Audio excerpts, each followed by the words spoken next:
Turagushimye nanone mwami Yesu, tugushimiye ubuntu n'imbabazi udahwema kutugirira.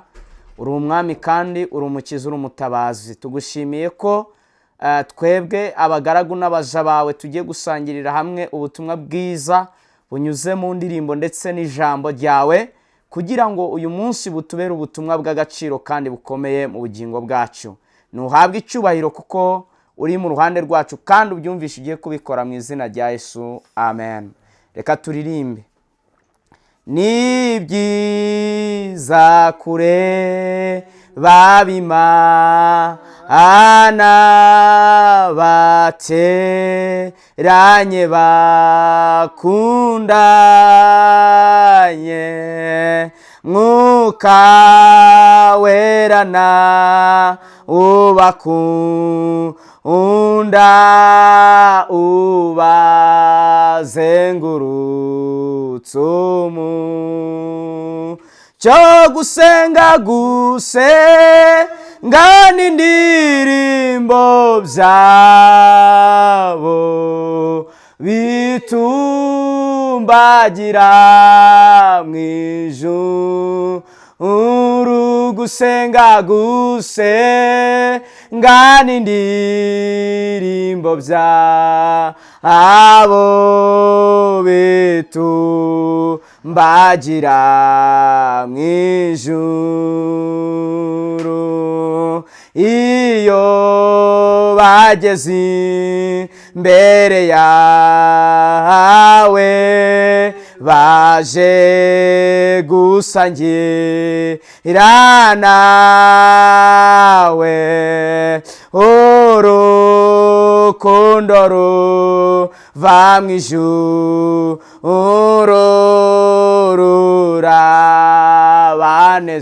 rurabanezeza cyane. Irarira ry'imitima yabo ribi ryo guhazwa nawe, irarera ry'imitima yabo ribi ryo guhazwa nawe, irarira ry'imitima yabo ribi ryo guhazwa nawe, irarera ry'imitima yabo ribi ryo guhazwa na. Mana y'urukundo, Mana y'urukundo, twigishe gukundana neza rwose, ngo duhabwe ibyo kurya byera twegeye uruhimbirwa. We irarira ry'imitima yacu ribi ryo guhazwa nawe, irarera ry'imitima yacu ribi ryo guhazwa nawe. Ngiye gushima Imana mu ndirimbo tumaze kuririmba. Imana yacu ihabwa icyubahiro. Reka dusome n'ijambo ry'Imana tugiye kuganira kuri uyu munsi wa none. Ni ijambo rifite intego igira iti: utangarize Satani, utangarize isi yuko mubo yiyongeje wowe utarimo. Imana yacu tugirire neza. Mubo yiyongeje wowe utarimo hariho uburinzi bw'Imana, hariho n'imbaraga z'amasengesho y'abera agusengerwa kugira ngo ubeho mu izina rya Kristo Yesu. Ijambo tugiye kuganira ni ijambo dusanga mu byakozwe n'intumwa ibice byaho 12, umurongo waho wa mbere turasoza n'umurongo waho wa 5. Reka dusome. Haravuze ngo muri icyo gihe umwami Herode afatira abitorero bamwe kubagirira nabi, yicisha Yakobo inkota mwene se wa Yohana. Abonye ko anejeje abayuda, ariyongeza afata Petero. Icyo gihe hari mu minsi y'imitsima idasembuwe, maze kumufata amushyira mu nzu y'imbohe, amuha abasirikare 16 kumurinda, 4 agira ngo azamushyire abantu Pasika irangiye. Nuko Petero arindirwa mu nzu y'imbohe, ariko abitorero bagira umwete wo kumusabira. Imana yacu itugirire neza. Nshuti bakundwa bene data, nongeye kubasuhuza. Amahoro y'Imana nabane namwe. Tugiye kuganira ijambo ry'Imana rifite intego ivuga ngo nubwo hari abantu isi yongeje, nubwo hari abantu isi yishe, nubwo hari abantu isi yangije, ariko we ntabwo uri muri abo ngabo. Nubwo isi igambiriye kukwiyongeza, ariko uyitangarize ko utari mu bantu yiyongeza mu izina rya Yesu. Dusomye ijambo ritubwira amakuru y'umugabo bita Petero. Uyu Petero yari mu ntumwa za Yesu, akaba mu ntumwa Yesu yakundaga, bitewe nuko yari umugabo wakundaga gutinyuka, akabaza ibyo abandi badakunda kubaza. Iki gihe Yesu yari amaze gupfa, amaze kuzuka, asubiye mu ijuru. Iki gihe rero ni nacyo gihe Petero yari atangiye umurimo w'ivugabutumwa ryiza, kugira ngo asohoze wa murimo yari yariyemeje yuko azabana n'umwami w'Imana yacu. Itugirire neza cyane. Bibiliya itubwiye ngo iki? Bibiliya iratubwiye ngo nuko mu gihe cya Herode ariho, nicyo gihe intumwa zari zitangiye icyo bita ivugabutumwa. Bibiliya iratubwira ngo nuko muri iki gihe Petero ari mu ivugabutumwa na bene se ba Yohana, ngo nuko bafatirwa babahemukira kugira ngo babice, kuko bagombaga guca mu mibabaro. Mbibutse ko Bibiliya iravuga ngo ntabwo umugaragaro utashebuja. Bivuze ngo ibyo umucunguzi yanyuzemo nabo bagombaga kubinyuramo. Haleluya! Bibiliya tubwira yuko rero muri iki gihe niho habaye igihe cy'akarengane, harenganwa icyo bita intumwa, zirarenganwa. Nicyo gihe Herode rero yafatiye bamwe bitorero kubagirira nabi. Niko Bibiliya yatubwiye ngo Herode abafatira kubagirira nabi, ngo yicisha Yakobo mwene se wa Yohana inkota. Bibiliya avuga ngo nuko abonye ko anejeje abayuda, ngo ariyongeza. Imana itugirire neza. Ni ku ntego ivuga ngo nubwo isi yakwiyongeje, nubwo isi hari abo yishe, ariko we ntabwo uri mu mubare wabo iziyongeza. Utangariza ubuzima bukugoye, ubuzima bukuruhije, ubuzima burimo intambara, ubuzima burimo amageragezwa, ubutangarize ko utari mu bo uziyongezwa mu izina rya Yesu, ahubwo uri mu bo Imana izagirira neza, kandi mu bo Imana izatabara bitunguranye. Imana idutabare cyane. Bibiliya yatubwiye ngo nuko Herode ngo afatira abitorero kubagirira nabi, yicisha Yakobo mwene se wa Yohana inkota, biremera. Ngo abonye nejeje abantu, ngo ashaka no kwiyongeza Petero. Bibiliya itubwiye ngo iki? Bibiliya yatubwiye ngo nuko ngo afata Petero, ngo amushyira mu nzu y'imbohe. Bibiliya ivuga ngo nuko arindirwa mu nzu y'imbohe, ashyiraho abasirikare 16 bo kumurinda, 4. Bibiliya ngo nuko ashyirwa mu nzu y'imbohe, arindirwa aho muri iyo nzu y'imbohe. Nshuti y'umusaraba mukundwa mwene data, birashoboka nawe hari ahantu ubuzima bwagushize bumeze nk'aho bwakurindiyeyo kugira ngo utavemo, ariko nagira ngo ngutangarize ko dufite Imana umutabazi, dufite Imana umucunguzi, dufite Imana umurengezi, Imana iturengera. Birashoboka ko ubuzima bwaragufashe busa nk'ubugushize mu kato k'ahantu ukingiraniwe, ahantu utaza, ariko nagira ngo ngutangarize ko hari imbaraga z'ubutabazi bw'Imana. Imana yacu itugirire neza. Ijambo ritubwiye ngo iki? Ijambo riratubwiye ngo nuko arindirwa mu nzu y'imbohe. Ninde tuvuga? Turi kuvuga Petero. Nawe hari ahantu warindiwe, ariko uyu munsi ngutangarize ko Imana yahagukura. Imana yagukura muri ubwo buzima. Imana yacu itugirire neza. Ijambo ry'Imana ritubwiye ngo iki? Ijambo riratubwiye ngo nuko ngo nuko amushyira mu nzu y'imbohe, arindishwa abasirikare 16 bane. Ngo nuko amaze kumushyiramo, biraba ngo nuko abitorero ngo yagira ngo azamuha abantu, ngo hari mu minsi y'imitsima idasembuwe, yagira ngo azamuha abantu ngo Pasika irangiye. Hari igihe isi dutega ibihe, ikadutega iminsi, ariko hamwe no gusenga dutungura ibihe. Mu gusenga dutungura iminsi, mu gusenga dutungura imyaka. Iyo ubanye n'Imana neza, urasenga ugatungura iminsi mu izina rya Yesu. Ijambo ritubwiye ngo iki rero? Ijambo riratubwiye ngo nuko arindirwa mu nzu y'imbohe, ngo ariko abitorero muri iyo minsi bagira umwete wo kumwingingira no kumusabira ku Mana.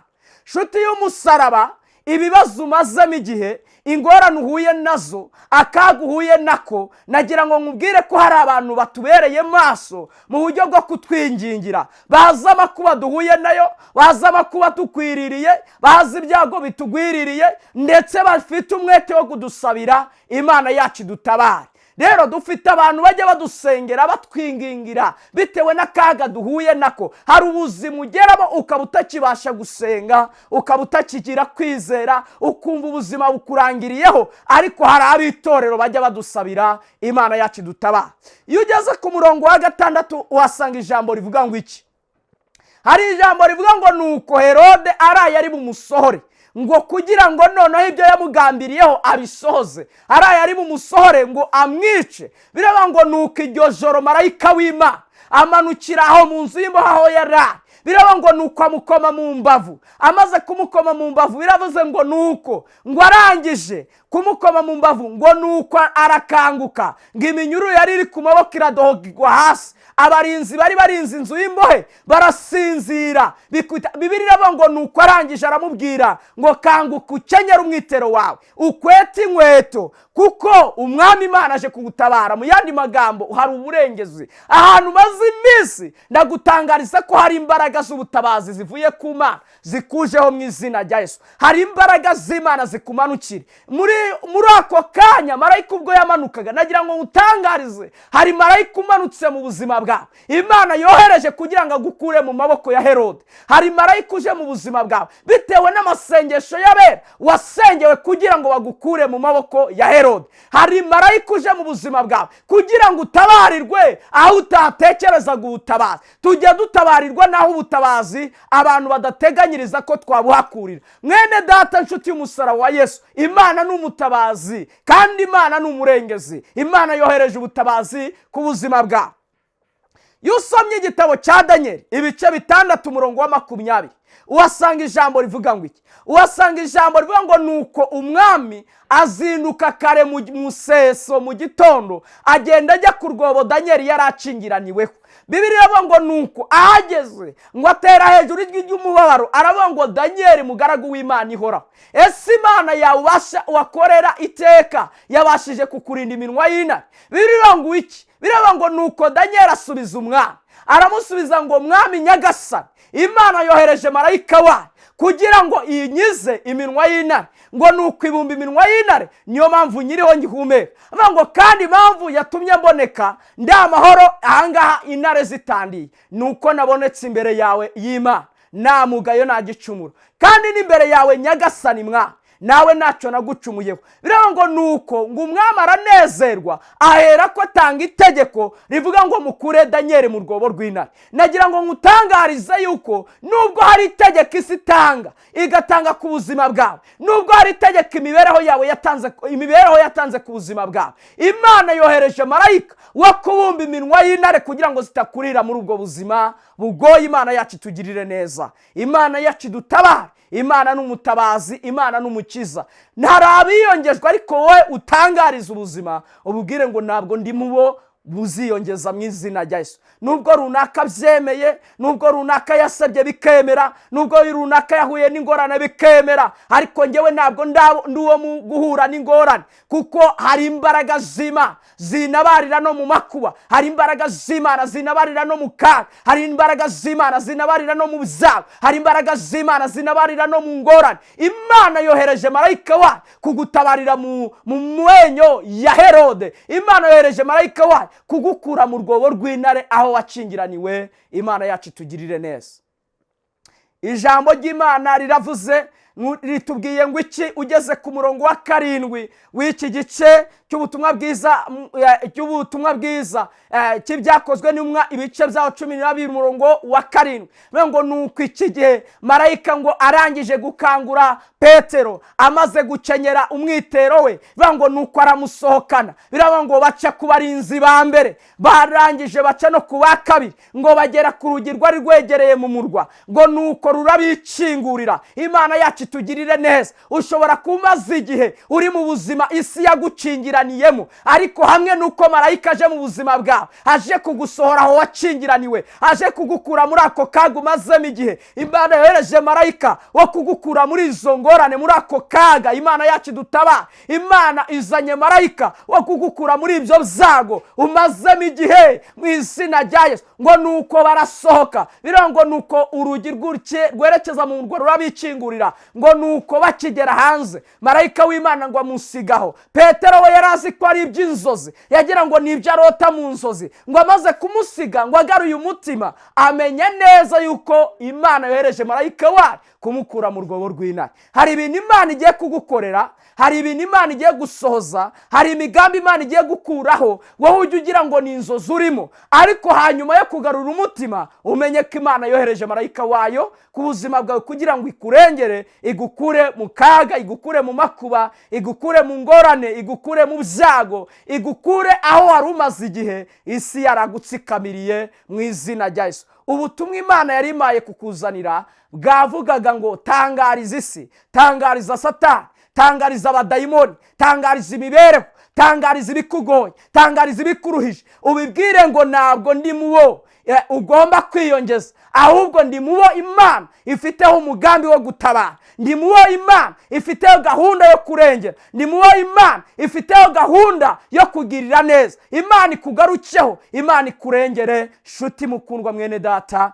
iri jambo ni ry'Imana yari imaye na Daniel. Bamushize mu rwobo rw'intare, ariko intare ntacyo zamutwaye kuko yari ari mu murongo wo gukiranuka. Icyo usabwa ni iki rero? Nsoza, icyo usabwa ni iki? Urasabwa kuba mu murongo wo gukiranukira Imana kugira ngo ube mu bantu Imana irengera, ube mu bantu Imana itabara, kandi uri uw'agaciro mu maso y'Imana. Hari abagutangarije ko ntacyo uzamara, hari abagutangarije ko ntacyo uzimarira, hari abagutangarije ko ntacyo umaze, ariko nagira ngo nkubwire ngo mu maso y'Imana uri uw'agaciro, uri umuntu ukomeye mu maso y'Imana, uri umuntu Imana ifiteho umugambi mwiza, uri umuntu Imana iteganyaho ibintu byiza ku buzima bwawe. Rero isi uyitangarize ngo ntabwo ndi mubo uziyongeza, ndi mubo Imana izarengera. Imana itugirire neza. Ndasoje. Wowe aho uherereye impande n'impande, ubutumwa bwiza, ubutumwa bwo kukubohora no kugusubizamo ibyiringiro by'ubuzima isi yari yarakwambuye, ikwereka ko nta buzima, ariko Imana igufiteho gahunda. Imana idutabare. Reka dusenge mu izina rya Yesu Kristo. Imana ikugirire neza. Mwami Yesu, mwana w'intama w'Imana, wowe uriho kandi uzahoraho, sengeye mushiki wacu uteze amatwi ubutumwa bwiza.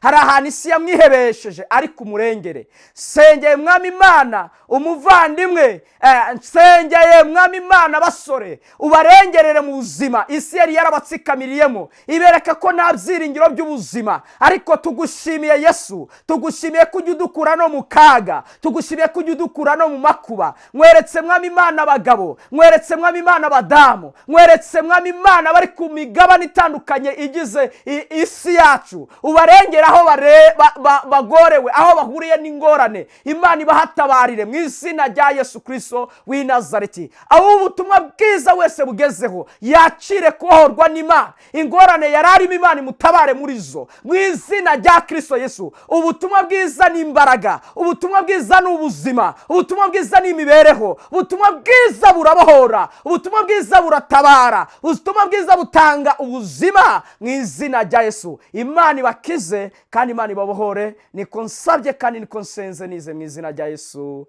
Amen. Shalom, ndabakunda. Wo mwaganiraga ijambo ry'Imana nizaba Ndora Patrick. Imana ibiteho cyane, mugira amahoro y'Imana. Shalom.